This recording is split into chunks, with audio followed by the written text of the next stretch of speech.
86 days na po itong ating mga mais. Nadry na rin yung kanyang mga dahon sa silong. At makita niya talagang napakakapal po niya. 120 days po ito. Pero nagdry na yung mga mga skin ng kanyang cubs. So makikita natin dito na mabilis na ngayon, mabilis na namamature itong ating yellow corn. So sa inyo din ba ganito na rin ba, or huli po kayo, or nagpapalaki pa lang po kayo? Kaya nga pala, ano pong plano nyo sa next 10 years? Ilang taon na po kayo ngayon? At ano po yung mga pinagkakaabalahan nyo ngayon? Share nyo po sa ating comment section. Baka may guide po natin kayo at mabigyan po natin kayo ng mga idea kung ano yung mga gagawin natin in the next 10 years. Ako, after 10 years, senior citizen na ako.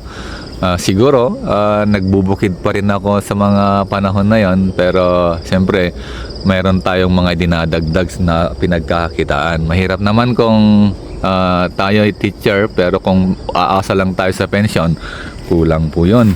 At gusto natin na hindi lang patuloy na suportahan yung ating mga anak, kundi makapag-enjoy na rin po tayo, dahil siyempre sa panahon na tayo matanda na, kailangan din nating medyo lasapin yung ating mga pinaghirapan. Kaya ito, patuloy tayong nagsusumikap, patuloy nating pinagaganda yung ating pinagkakitaan para umunlad at gumanda ang ating buhay. Para naman araw-araw nag-e-enjoy tayo. Araw-araw hindi lang yung basta kumakain, natutulog, kundi na-develop at lalong gumiginhawa ang ating buhay. Yung ating mga anak na susuportahan natin, naibibigay natin yung kanilang edukasyon, yung kanilang pangangailangan, at lalong tayo malusog pa rin. Sana wala kayong mga sakit, wala kayong mga dinadamdam. Pag gising nyo sa umaga, okay lang yung pakiramdam, masaya, tuloy lang yung ating mga ginagawa, at walang anumang nagpapalungkot sa atin. Mahalaga, kung kayo po nagbibisyo, tigil-tigil nyo na. Kumain po tayo ng mga masustansyang pagkain, at kung medyo may edad na, wag puro kain, konti na lang po yung mga kain. Damihan po natin ng pag-inom ng tubig, at huwag natin kalimutan yung exercise araw-araw para gumanda po yung ating pakiramdam. Ito po yung aking mga ginagawa.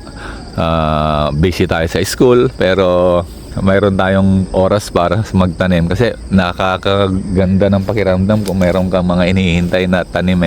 Nakikita mong mayroon kang mga pinapalago, pinapalaki, na habang nagdadaan yung panahon, nakikipagsabayan tayo sa mga farmers dito, na yung sana mga panahon na tayo ay nagpapahinga, tayo ay may mga tinatanim. Kaya pagdating ng mga buwan, mayroon tayong mga halaman kagaya nito. Tingnan nyo, hindi tayo nagpapatalo. Sabi ko nga sa inyo na sa mga nakaraan nating video, tayo po ay marathoner dati.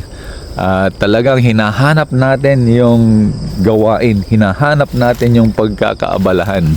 Kaya naman naisip ko na i-share sa inyo yung ating mga ginagawa para maibsan siguro o mawala yung mga oras natin sa panonood ng cellphone, pagsi-cellphone, kasi maraming nagkakasakit sa palaging nakaupo, walang ginagawa, at ganun na lang, no? So wag naman natin parang hinihintay lang yung ating katapusan, kundi dapat mayroon po tayong hinihintay para ganado po tayo habang tayo ay nabubuhay. Paki-comment nyo nga kung ilang taon na po kayo para at least makaisip ako ng mga idea na i-share sa inyo para naman mabago at mapabuti pa lalo yung ating buhay at mapabuti ko pa lalo yung pag-share sa inyo para mas marami tayong matulungan kasi alam ko hindi lang mga farmer yung nanonood sa atin, marami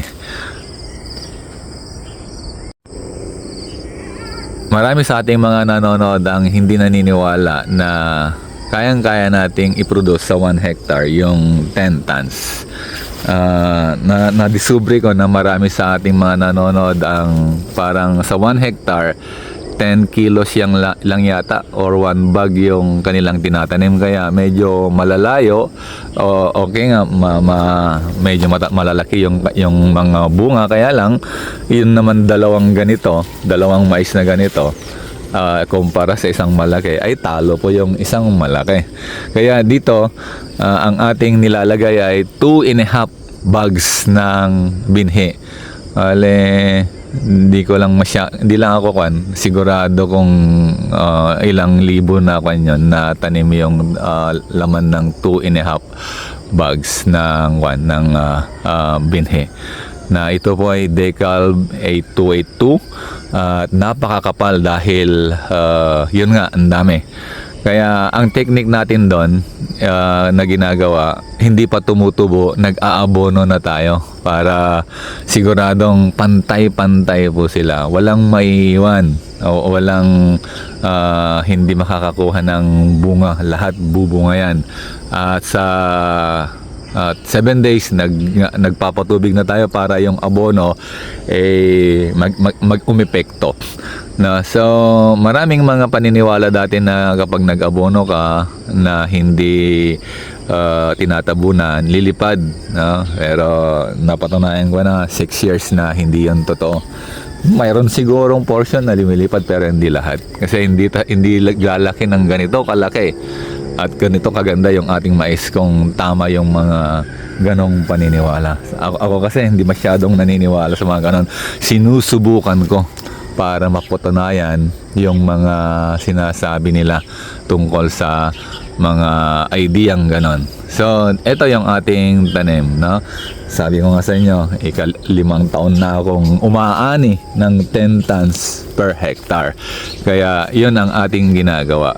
2.5 bags. Noon dati, mga 2 bags lang, pero nung pinagkasya namin yung 2.5 at tinagnan namin lahat ng mga pananim kung may bunga, may bumubunga naman siya at maganda yung outcome, lalo na pag gumagamit tayo ng heavyweight tandem bumibigat. Kaya kung paano natin nasusustain yung 10 tons, yon ang sikreto, yung patuloy na paggamit ng tricky fertilizer na naglalaman ng maraming microorganism para laging mataba, maganda yung lupa. Hindi tayo kailangang magdagdag ng abono dahil sa microorganism na nilalagay natin sa lupa, pinagyayaman nito at pinapaganda yung ating lupa para patuloy nakakain yung ating mais ng masagana at maraming nutrients at micronutrients na laman ng lupa. So, kailangan po nating i-regenerate yung ating lupa para patuloy na pakikinabangan at patuloy na magkakaroon ng magandang